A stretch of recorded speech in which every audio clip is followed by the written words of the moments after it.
My name is Roberta, and I am 71 years old now. For 25 years, my only son pretended I simply did not exist. Not a single phone call, not one birthday card, not even a text message on Christmas morning. Then I inherited $4.7 million from my late aunt. Suddenly, after a quarter century of complete silence, my phone rang. It was Garrett. He wanted me to come for Christmas. I said yes. But I never told him what I was really planning. Before I share what happened next, I would love to know where you are watching from today. Drop your city or country in the comments below. And if stories about family forgiveness and standing up for yourself speak to your heart, please take a moment to hit that like button and subscribe to this channel. Trust me, you will want to hear every single detail of what I did. This story taught me the most important lesson of my entire life, and I believe it might just change yours too. Let me take you back to where it all began. I met Donald in the summer of 1976 at a church picnic in a small town outside Columbus, Ohio. I was 22 years old, fresh out of college, with a teaching degree, full of dreams about changing young lives in the classroom. Donald was 24, charming in that confident way some men have when they believe the world owes them something great. He sold office equipment for a regional company, and he had this way of making you feel like you were the only person in the room when he talked to you. We courted for 2 years. My mother adored him. My father was more cautious, said there was something behind Donald's eyes that worried him. I dismissed it as overprotective fatherly concern. I was young and in love, and I thought love conquered everything. We married in the spring of 1978 at the same church where we met. I wore my grandmother's lace veil, and Donald looked so handsome in his rented tuxedo. We moved into a tiny 2-bedroom rental house with creaky hardwood floors and a kitchen so small 2 people could barely fit in it at the same time. But I made it beautiful. Fresh flowers on the table every week, curtains I sewed myself, a little vegetable garden in the backyard. Those early years were sweet, the kind of sweet that makes you believe in happily ever after. Garrett came into this world on a snowy February morning in 1980. I remember holding him for the first time, this tiny bundle with his father's dark hair and my mother's nose, and feeling like my heart had grown 3 sizes. I whispered to him that I would always protect him, always love him, always be there for him. No matter what, I meant every single word. I started teaching 3rd grade, that fall, balancing motherhood with my career in ways that exhausted me but also filled me with purpose. Donald was working longer hours trying to build his client base. Money was tight, but we managed. I learned to stretch a dollar further than I ever thought possible. We ate a lot of casseroles and homemade bread. We did not take vacations, but Garrett had everything he needed. When Garrett was 5, Donald announced he wanted to start his own business. Medical equipment distribution, he said. Big money in healthcare. I supported him completely, even though it meant I became the sole steady income for our family for years. My teaching salary was modest, but it was reliable. It paid the mortgage, kept the lights on, put food on the table, while Donald chased his dreams. I never complained. That is what wives did, I thought. That is what mothers did. We sacrificed, we supported, we believed. Those were the years of my deepest giving. I turned down a full scholarship to get my master's degree because it would have meant evening classes 3 times a week, and Donald needed me home to watch Garrett while he traveled for business. I told myself there would be time later. There was always supposed to be time later. When Garrett was 12, he needed braces, and our insurance did not cover orthodontics. I sold my mother's engagement ring, the one she had left me when she passed. It had been in our family for 3 generations. I cried when I handed it to the jeweler, but I told myself it was just a thing. My son's smile was worth more than any diamond. Donald found out months later and was furious. He said I should have told him that he would have found another way. But there was no other way. His business was still struggling, eating up every spare cent we had. I made the choice a mother makes. I never regretted it. By the mid-1990s, something shifted. Donald's company finally took off. The contracts started rolling in. Suddenly, we had money, real money, for the first time in our marriage. We moved to a bigger house in a wealthier suburb. Garrett transferred to a private high school with manicured lawns and college prep programs that cost more per year than my entire annual salary. I should have been happy. In some ways I was. But Donald changed with the success. He started coming home later and Later, business dinners, he said, networking events, client entertainment. He bought a sports car without discussing it with me. He started criticizing my clothes, saying I needed to dress better now that we were moving in different circles. The man who had fallen in love with a schoolteacher in a sundress suddenly seemed embarrassed by her. Garrett noticed the change too, but he interpreted it differently than I did. He saw his father as a success story, a man who had built an empire through hard work and determination. He started emulating Donald, adopting his mannerisms, his way of speaking, his casual dismissiveness toward anything he considered beneath him. I watched my sweet little boy slowly become someone I did not recognize. The distance between Garrett and me grew wider every year. He did not want me at his football games anymore because the other kids' moms were younger, thinner, more fashionable. He stopped asking me to help with his homework because he said I did not understand the advanced classes he was taking. He started calling me by my first name instead of Mom, something Donald found amusing and I found heartbreaking. But I kept trying. I kept showing up. I kept loving him, even when he made it so hard to love him. When Garrett turned 16, Donald bought him a brand new convertible for his birthday without consulting me. I thought it was too much too soon. I worried about safety, about teaching our son the value of earning things. When I voiced my concerns, Donald dismissed me in front of Garrett. "You worry about your classroom," he said. "I will handle the big decisions." The look on Garrett's face in that moment still haunts me. It was the look of a boy who had just learned that his mother's opinion did not matter, that his father was the one with real power in this family, that I was somehow lesser. That was the moment I started losing my son. The year 2000 changed everything. It was an ordinary Tuesday evening in March. I came home early from a faculty meeting that had been canceled. Donald was supposed to be in Cleveland on business, and Garrett was away at college finishing his senior year at a state university before starting law school in the fall. I needed to print some worksheets for my class the next day, so I went to Donald's home office to use his computer. His laptop was open on the desk, the screen still bright. I was not looking for anything. I want you to understand that. I was not the suspicious wife checking up on her husband. I simply needed to print documents for my third graders. But there it was. An email application open on the screen, and a name I did not recognize in the sender line. Diana. I know I should not have read it, but something in my gut, some instinct that had been whispering warnings for years, made me click on that message. What I found shattered my world. 3 years of emails. 3 years of love letters, vacation plans, intimate photographs. 3 years of my husband promising another woman that he would leave me as soon as the time was right. 3 years of him calling her his soulmate, his true love, the woman he should have married all along. I sat in that office chair for I do not know how long. The room seemed to spin around me, every memory of the past 3 years replayed in my mind with new, terrible meaning.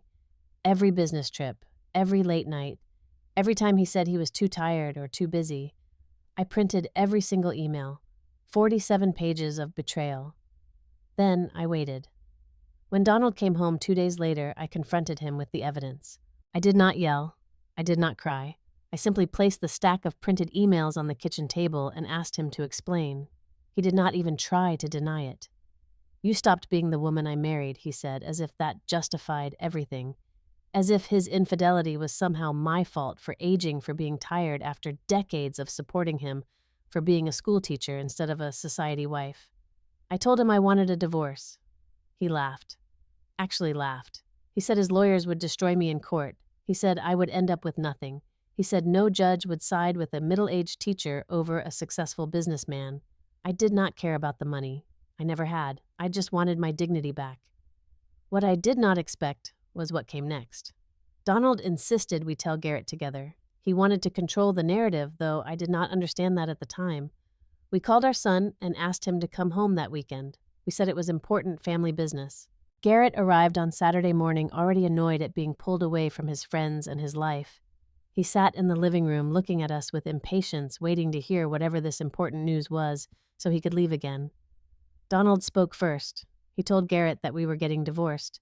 He said that sometimes people grow apart, that we had tried to make it work, but could not. He made it sound mutual, reasonable, almost amicable. Then I spoke. I told the truth. I showed Garrett the emails. I expected my son to be shocked. I expected him to be angry at his father. I expected him to comfort me, to take my side, to remember all those years I had sacrificed for him. I was wrong about everything. Garrett read the emails in silence. His face showed nothing. When he finished, he set the pages down and looked at his father, then at me. "Dad built everything we have," he said slowly. "Maybe he deserves to be happy." I felt like I had been punched in the stomach. I could not breathe. I could not believe what I was hearing from my own child. "He cheated on me for 3 years," I said. "How can you defend that?" Garrett shrugged. "You two have not been happy for years. Anyone could see that. Maybe this is for the best." I tried to explain. I tried to remind him of everything I had done for him, every sacrifice I had made, every time I had put his needs before my own. But Garrett's eyes had already glazed over. He did not want to hear it. He had already chosen his side. Later that night, I discovered why.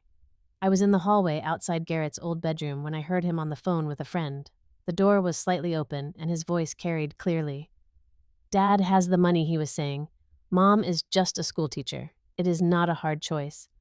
I leaned against the wall, unable to move. My son, the baby I had held in my arms and promised to love forever, had just reduced me to my bank account. To him, I was nothing more than my earning potential, and I did not measure up. I never told Garrett that I heard that conversation. I carried it inside me like a stone in my chest, heavy and cold and permanent. The divorce was finalized 6 months later. Donald's lawyers were as ruthless as he had promised. I ended up with a small settlement, enough for a modest apartment and some savings, but nothing close to half of what we had built together. The judge seemed sympathetic, but said my name was not on most of the assets. Donald had been careful. He had planned this for years. Garrett did not attend the final court hearing. He did not call to see how I was doing. He did not answer when I reached out to him. I tried for months. I called his apartment. I left voicemails. I sent letters. I mailed birthday cards and Christmas cards and notes that said simply, "I love you and I miss you." Nothing. Complete silence. Finally, about a year after the divorce, I drove to Chicago, where Garrett had started working at a law firm. I found his apartment building, a sleek high-rise in a trendy neighborhood. I buzzed his unit. His voice came through the intercom, cold and flat. "I have nothing to say to you. Please leave." I stood on that sidewalk for 20 minutes, hoping he would change his mind, hoping he would come down and talk to me, hoping for anything. He never came. That was the last time I heard my son's voice for 25 years. People ask me how I survived. How does a mother go on living when her only child has erased her from his existence? The honest answer is that some days I did not know if I would survive. Those first few years were the darkest of my life. I went through the motions of teaching, standing in front of my classroom, helping children learn to read and write and think, while inside I was hollow. But children have a way of saving you when you cannot save yourself. My third graders did not know about my divorce or my estranged son. They just knew me as Mrs. Roberta, the teacher who always had stickers and kind words, who never raised her voice, who made learning feel like an adventure. They gave me hugs and drew me pictures and told me I was the best teacher ever. They needed me, and being needed kept me breathing. My friend Patsy became my lifeline during those years. We had taught together for over a decade, and she was the only colleague I trusted with my full story. She would come over on Friday evenings with a bottle of wine and let me talk or cry or just sit in silence, whatever I needed. "You are stronger than you know," she told me once. "That boy made a terrible choice, but it does not define your worth. You are so much more than his mother." I tried to believe her. Some days I almost did. I never stopped following Garrett's life from a distance. In those days before social media was everywhere, it was harder.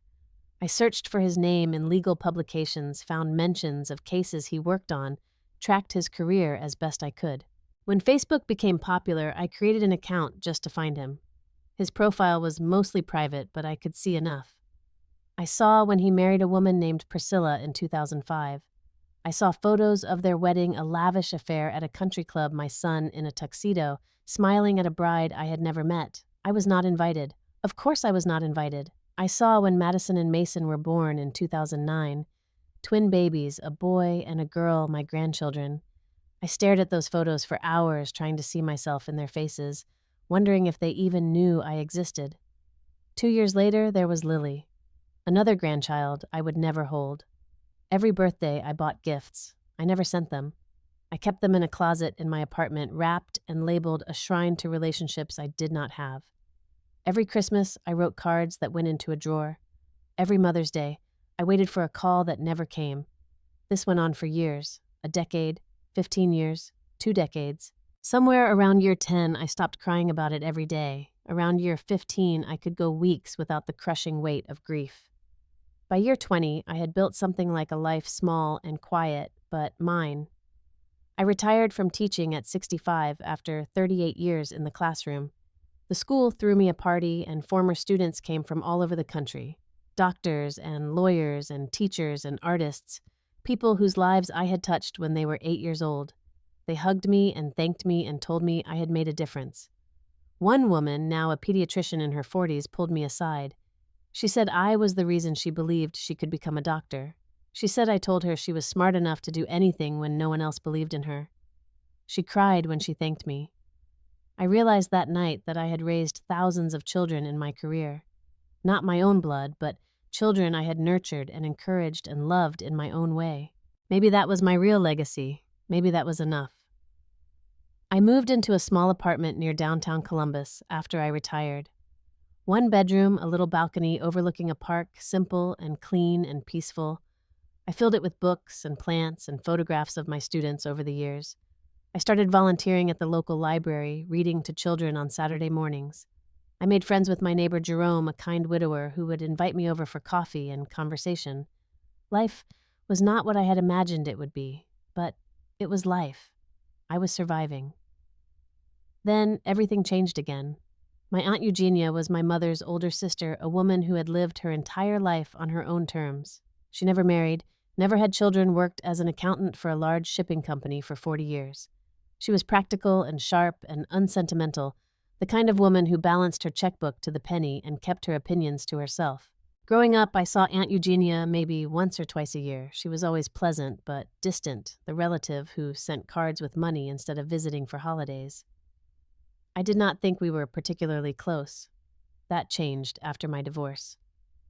I do not know why Aunt Eugenia reached out to me that first Christmas alone. Maybe she recognized something in my situation that reminded her of her own life. She had watched her sister, my mother, sacrifice everything for a husband who did not deserve it. She had seen what happened when women gave too much of themselves. She called me on Christmas morning that year, the year Garrett stopped speaking to me. I was sitting alone in my apartment, trying not to look at the phone that would not ring. "Come visit me in Florida," she said. "I have an extra bedroom and too much quiet." I flew down the next week and stayed for 2 weeks. We did not talk about feelings or family drama. We played cards. We watched old movies. We sat on her screened porch and listened to the palm trees rustle in the breeze. It was exactly what I needed. After that, I visited Aunt Eugenia every summer. 2 weeks in her modest condo in Tampa, 2 weeks of peace and companionship with a woman who understood what it meant to be alone, but not broken. She never asked about Garrett. She never brought up Donald. She just let me be, and in that space, I slowly healed. Aunt Eugenia passed away in March of this year. She was 94 years old. She died in her sleep peacefully, the way she had lived without drama or fuss. I flew down to Florida the next morning. I sat in her condo, surrounded by her things, the crocheted blankets she made, the shelves of paperback mysteries, the tea set she used every afternoon. I felt the loss settle into my bones, another person I loved gone from this world. I handled the funeral arrangements alone because there was no one else. Aunt Eugenia had outlived everyone, friends and colleagues and distant relatives. The service was small, just me and a few of her neighbors and the pastor from the church she attended occasionally. I read a eulogy about a woman who taught me that strength does not mean never being hurt. It means surviving the hurt and building something new. 2 weeks later, I got a call from Howard, Aunt Eugenia's attorney. He asked me to come to his office in Columbus to discuss the estate. I assumed there would be some small inheritance. Maybe the condo, which I planned to sell. Maybe some savings, a few $1,000s. Aunt Eugenia lived simply. I did not expect much. I was wrong. Howard sat me down in his office, a cramped room in an old building downtown, and slid a folder across the desk. "Mrs. Roberta, He said your aunt was worth $4.7 million. I stared at him. I was certain I had misheard. He explained. Aunt Eugenia had started investing in the stock market in the 1970s, small amounts at first, then more, as she learned. She bought blue-chip stocks and held them for decades. She reinvested dividends. She lived far below her means, driving the same car for 15 years, buying clothes at thrift stores, never traveling or spending on luxuries. She had quietly amassed a fortune, and she left every penny to me. There was a letter, too. Howard handed me a sealed envelope with my name written in Aunt Eugenia's precise handwriting. I opened it with trembling fingers. Dear Roberta, you were the daughter I never had. You visited me when no one else remembered I existed. You loved me without expecting anything in return. I know what your son did to you. I know the pain you have carried all these years. You never complained, never asked for help, never stopped being kind, even when the world was cruel to you. This money is yours now. Use it to live the life you deserve. Travel, rest, give to others if that brings you joy. But do one thing for me. Do not let anyone take advantage of your generous heart ever again. Not even family. With love. Aunt Eugenia, I cried in that lawyer's office. I cried for Aunt Eugenia, for her unexpected gift, for the validation of being seen and valued by someone when my own child could not be bothered. I cried because for the first time in 25 years, I felt like maybe I was not worthless after all. I tried to keep the inheritance private. I did not want attention.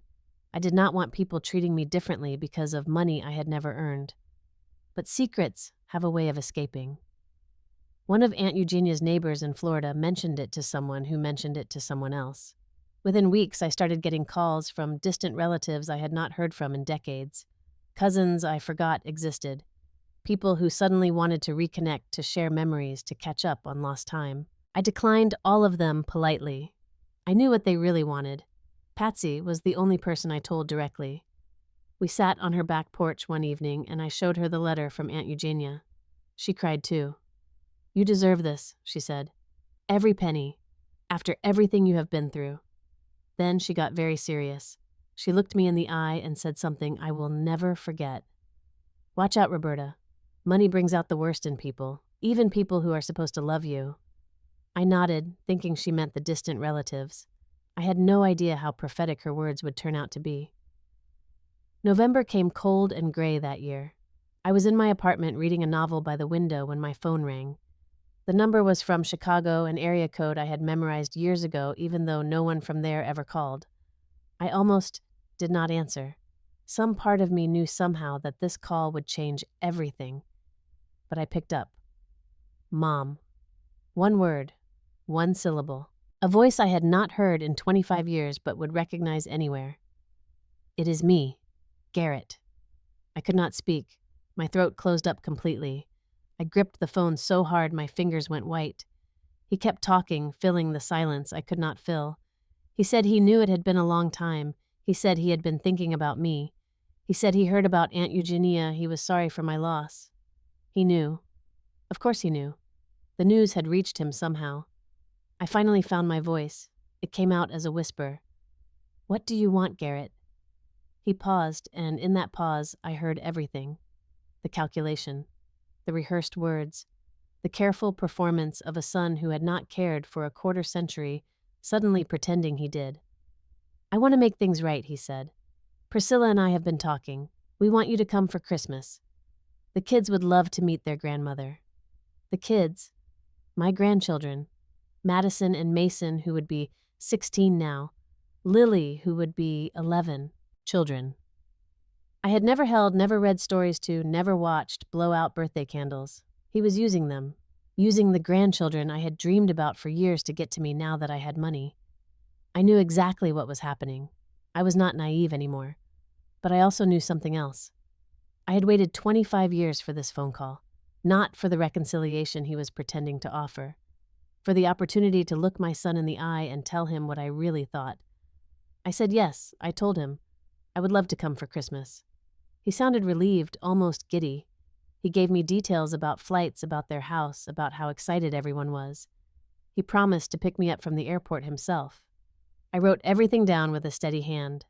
When I hung up, I sat for a long time in the quiet of my apartment. I thought about the last 25 years. I thought about the emails between Donald and Diana.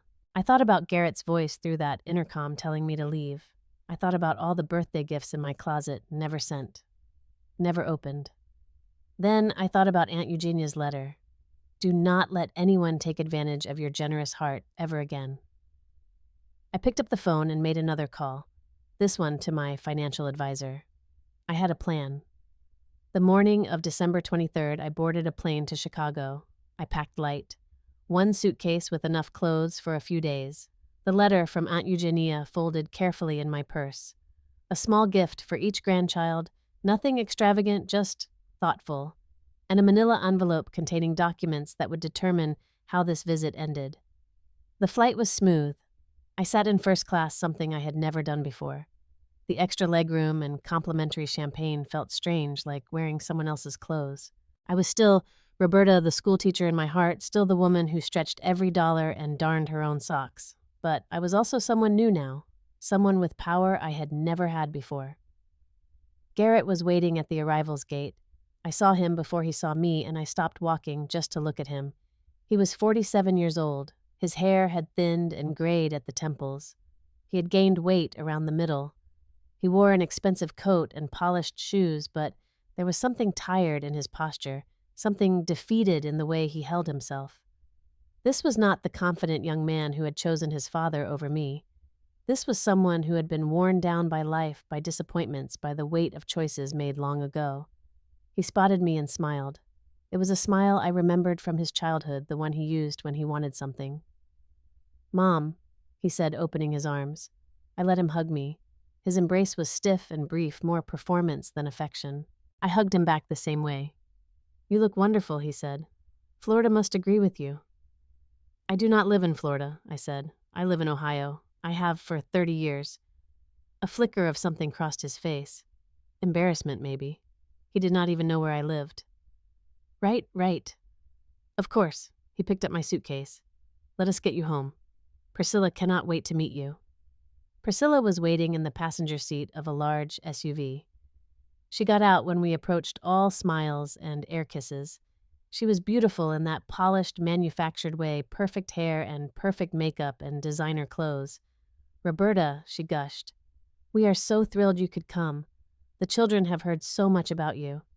That was a lie, and we both knew it. But I smiled and thanked her and climbed into the back seat like a guest instead of a grandmother. The drive to their house took 40 minutes through suburbs that grew progressively wealthier. Garrett talked the whole way, filling the silence with chatter about the neighborhood, the schools, the restaurants nearby. He did not ask me a single question about myself, about my life, about the past quarter century. I watched the houses grow larger through the window and felt nothing. Their home was a colonial on a large lot, 5 bedrooms according to Garrett, with a pool out back and a 3-car garage. It was impressive from the outside, but as we pulled into the driveway, I noticed details that told a different story. Paint peeling near the gutters, a cracked window on the second floor, the lawn slightly overgrown. This house cost money to maintain money they were clearly struggling to find. Inside, the evidence continued. Furniture that was stylish but worn, a kitchen with outdated appliances, empty hooks on the walls where artwork had probably hung before being sold. Garrett's firm was in trouble.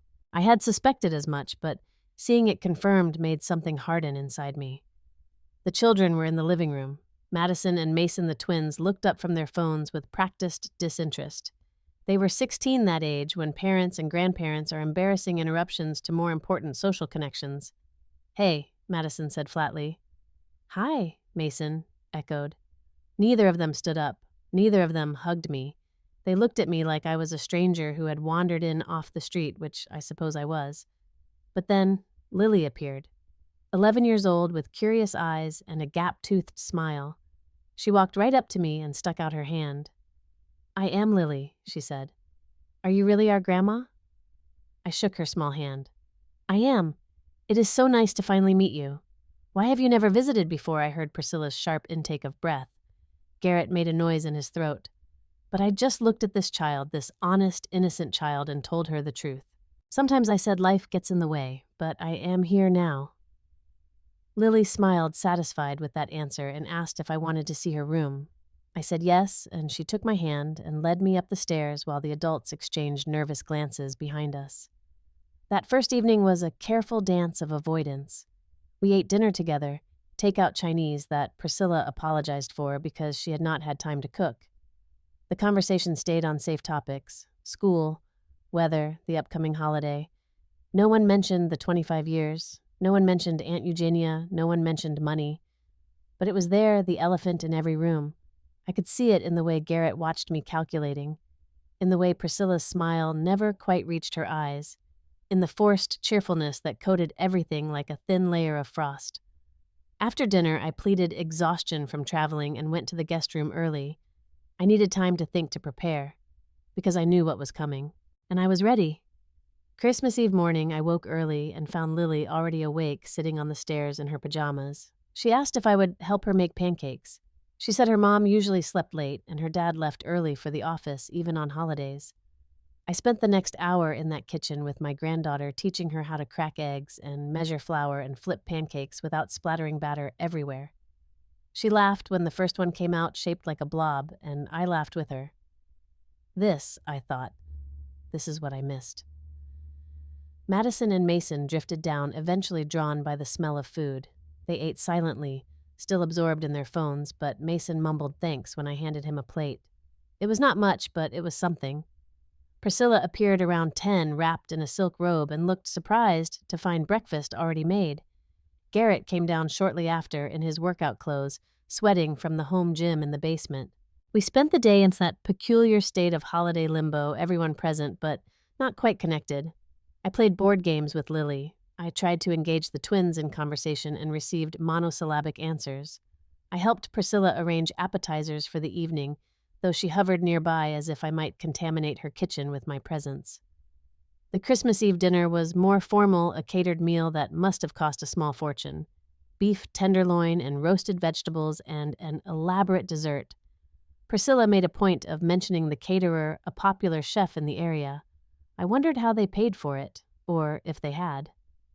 After the children went to bed, the three adults gathered in the living room. A fire crackled in the fireplace. Garrett poured wine. Priscilla sat beside him on the sofa, their knees touching in a display of marital unity. Here it comes, I thought. Garrett cleared his throat. Mom, he said, Priscilla and I have been talking. We know Aunt Eugenia left you quite a bit. My hand stayed steady on my wine glass. I said nothing. Priscilla leaned forward. We thought maybe you would want to invest in the family. Garrett's firm has so much potential. Garrett nodded eagerly. We are on the verge of something big. Just need some capital to get over this rough patch. And the kids' college funds, they deserve the best education. Harvard, Yale, wherever they want to go. He paused, waiting for my response. When I did not give one, he pressed on. We were thinking maybe $2 million to start.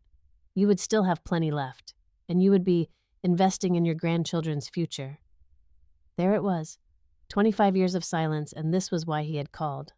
Not love, not regret, not a genuine desire to reconcile, just money. I set down my wine glass. I looked at my son, really looked at him, seeing the boy I had raised and the man he had become, and the vast, disappointing distance between them. Let me understand, I said. My voice was calm, conversational even. For 25 years, you pretended I did not exist. You did not answer my calls. You did not let me meet my grandchildren. You chose money over me when you were 20 years old. And now you want me to give you $2 million. Garrett shifted uncomfortably. Mom, it was not like that. I was young. I made mistakes. Mistakes I repeated. Is that what you call it? I reached into my pocket and pulled out a piece of paper. A copy of something I had kept for 25 years. Do you remember this? I asked, handing it to him. A conversation you had with your friend Brian right after the divorce. Garrett unfolded the paper. I watched his face drain of color as he read his own words transcribed by me that night in the hallway. Dad has the money. Mom is just a schoolteacher. It is not a hard choice. I heard you, I said. I was outside your room. I heard every word. Silence in the room. The fire popped and crackled. Priscilla looked at Garrett with something like horror. You reduced me to my bank balance, I continued. You decided I was worthless because I did not have money.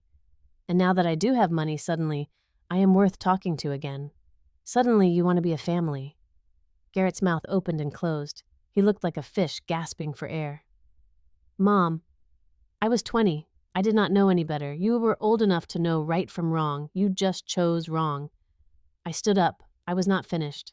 "I want you to understand something. I loved you from the moment you were born. I held you and promised to protect you forever. I sold my mother's ring to pay for your braces. I worked extra shifts so you could go to good schools. I gave up my career advancement because you needed me home. I did everything for you and you threw me away like garbage." Tears were running down my face now, but my voice stayed strong. "And the worst part is not that you chose your father. The worst part is that you chose him for his money, and he did the same thing to you that he did to me. He left you with nothing when he died. He found a new family just like he found Diana, and you ended up exactly where I was 25 years ago, desperate and alone and looking for someone to bail you out." Garrett was crying now, too. Priscilla had retreated to the corner of the sofa, arms crossed, lips pressed thin. I took a deep breath. "I did not come here to give you money," I said. "I came here to tell you the truth, to say what I have needed to say for 25 years. I picked up my purse from the side table and pulled out the manila envelope I had brought from Ohio. But I also came to do this." I handed the envelope to Garrett. He opened it with shaking hands. Inside were documents establishing trust funds for Madison Mason and Lily. $500,000 each to be distributed when they turn 25, but only if they graduate from college and work for at least 2 years afterward. "The money goes directly to them," I said. "Not through you, not controlled by you. They have to earn it to prove they understand that money is not the measure of a person's worth. I am trying to give them what I could not give you." Garrett stared at the papers. $1.5 million for his children, but nothing he could touch. "You are punishing me," he said. "No, I am protecting them from becoming you." The words hung in the air between us. I saw him flinch. I picked up my coat from the chair. "I am leaving in the morning. I have a flight booked. But I want you to know that my door is open, Garrett. It has always been open. If you want a relationship with me, a real relationship based on love and not money, I am willing to try." I paused at the doorway, but not my checkbook. That door is closed. I went upstairs to the guest room and closed the door. I heard muffled voices from below, Garrett and Priscilla arguing. I did not care what they said. I had said what I needed to say. I slept better that night than I had in months. Christmas morning was strange and quiet.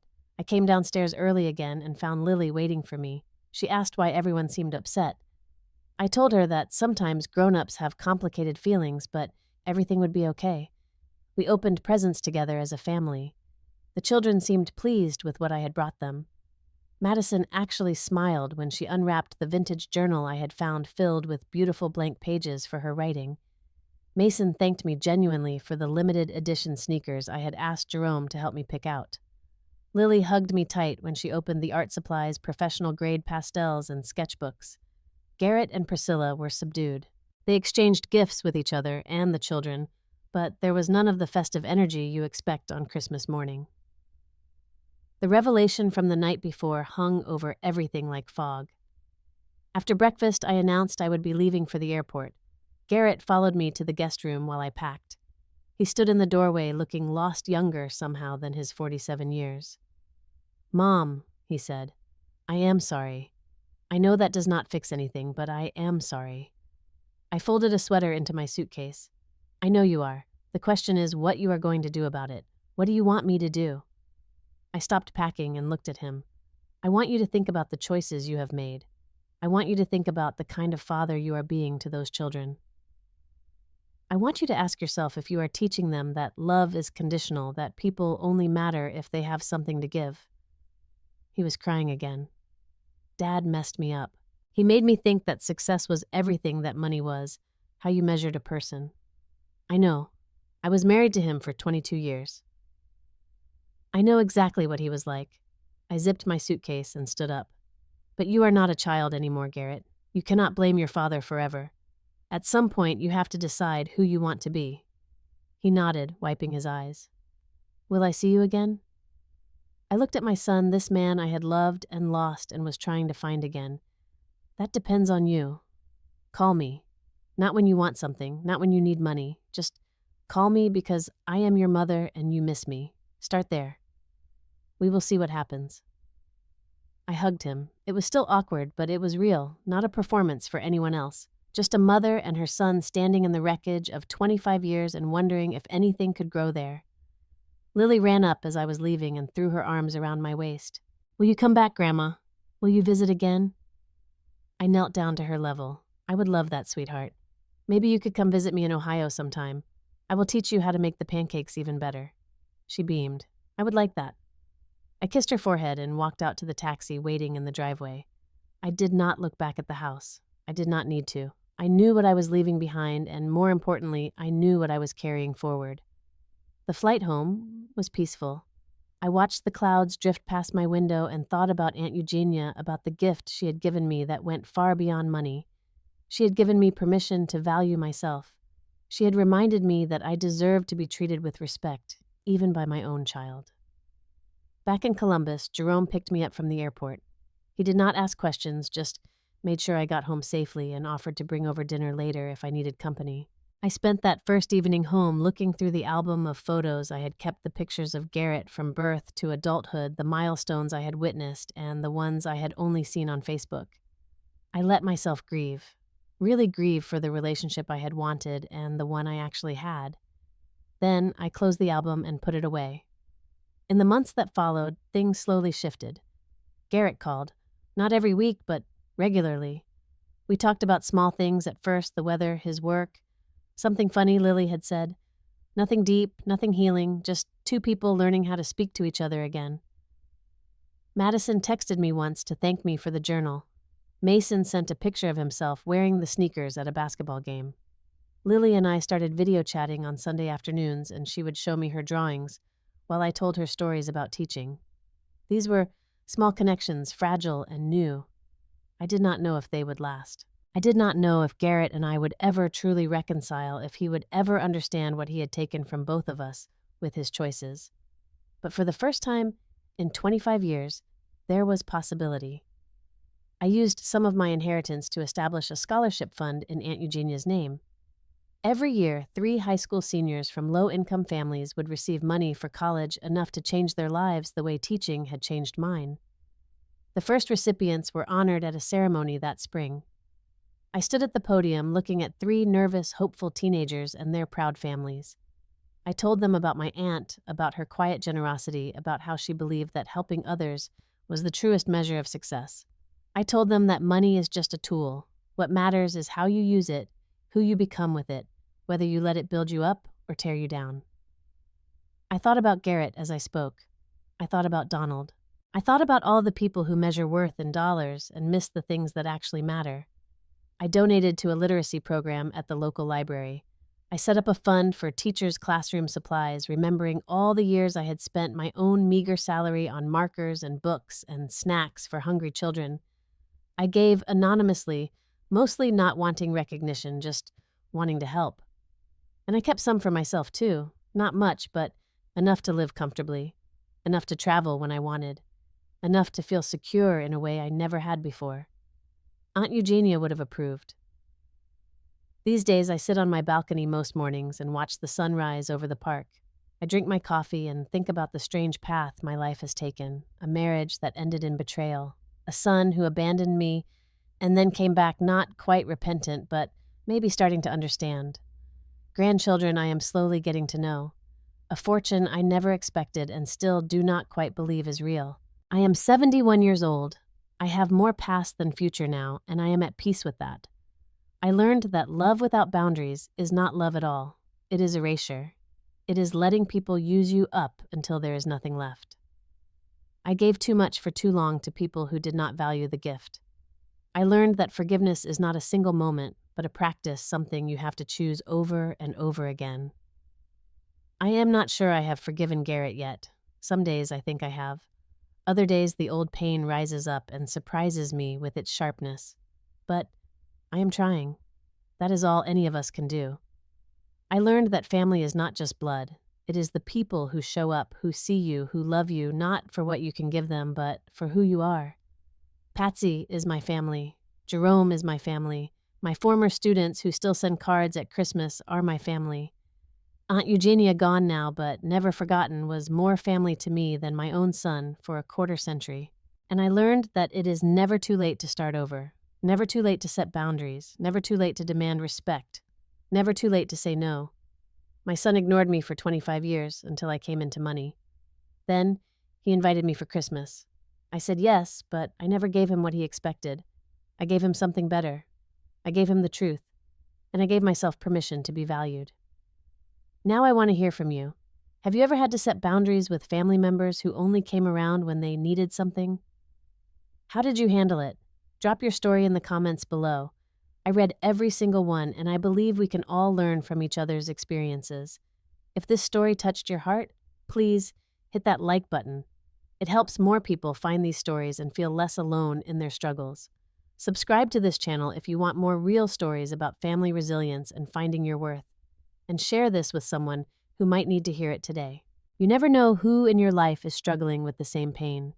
Thank you for spending this time with me. Thank you for listening. Thank you for being part of this community. May you find the strength to set your own boundaries. May you know your worth, regardless of what is in your bank account. And may you always remember that you deserve to be loved for who you are, not for what you can give. Until next time, take good care of yourselves.